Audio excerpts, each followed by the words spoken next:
Well, now we have an I-team investigation that can potentially affect millions of people. Those keyless ignition systems are becoming the standard in almost all new cars, right? But new lawsuits are raising questions about the safety of that technology. The I-team's Paisley Cheng joins us now with her exclusive investigation. Paisley?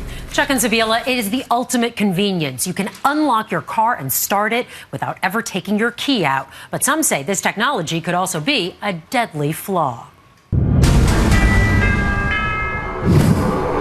Mary Rivera can't get up or down the stairs anymore without this chairlift. A far cry from her life 6 years ago. The former Fordham University professor was full of life, enjoying activities like dancing and tennis with the love of her life, Ernie. These days, her tennis balls are only used to cushion her walker. I'm depressed because I can't do the things I used to do before. In 2009, Mary and Ernie came home from dinner. They parked their new Lexus sedan in the garage and then went to bed. 12 hours later, her brother John found Ernie lying in bed, dead, and Mary sprawled on the floor. Until I got close to her, then I could tell that she was, breathing. Carbon monoxide killed Ernie and left Mary with severe brain damage. The culprit? The engine to their car had been running overnight, sending odorless, colorless, toxic fumes into their home. I thought I turned it off with that push button. The keyless ignition system, according to Mary's attorney, Noah Kushlefsky, is to blame. It's an inexcusable design flaw. So traditionally, you have to turn the engine off if you're going to take the key out of the car. But with keyless ignitions, your engines continue to run, even if your key isn't remotely close to the car.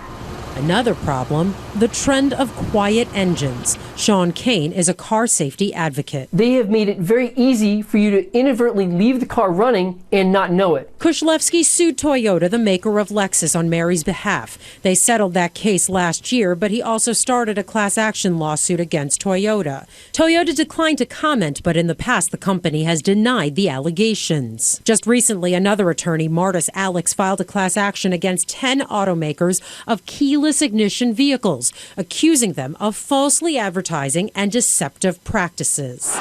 They represented that the cars were safe. The cars are not safe. Her lawsuit demands car makers install an auto-off feature that would kill the engine if the car idles for an extended period of time. If they can put auto-off on your interior lights to save you inconvenience, why can't we put auto-off on the engine to save your life? It's a question that the National Highway Traffic Safety Administration had already considered 5 years ago. The I-team discovered this document from 2011. It's a notice of proposed rulemaking where transportation officials acknowledged that keyless ignition increased the chances of carbon monoxide poisoning in an enclosed area.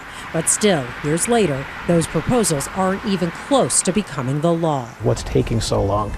It's going to happen, but people are dying while we're waiting. According to Kushlefsky, there have been 13 deaths nationwide since Ernie and countless other non-fatal incidents that are underreported. News 4 reached out to all the car makers named in the lawsuit. Most declined comment. However, Ford sent a statement saying the keyless ignition system has proven to be a safe and reliable innovation, adding that their cars alert drivers when the driver's door is opened and the engine's running. And Mercedes-Benz said their customers can choose to operate their vehicles as a normal keyed ignition system, simply by removing the stop-start button.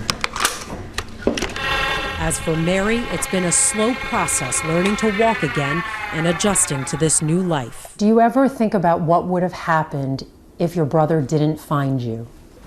I would have died. And sometimes I wish I had.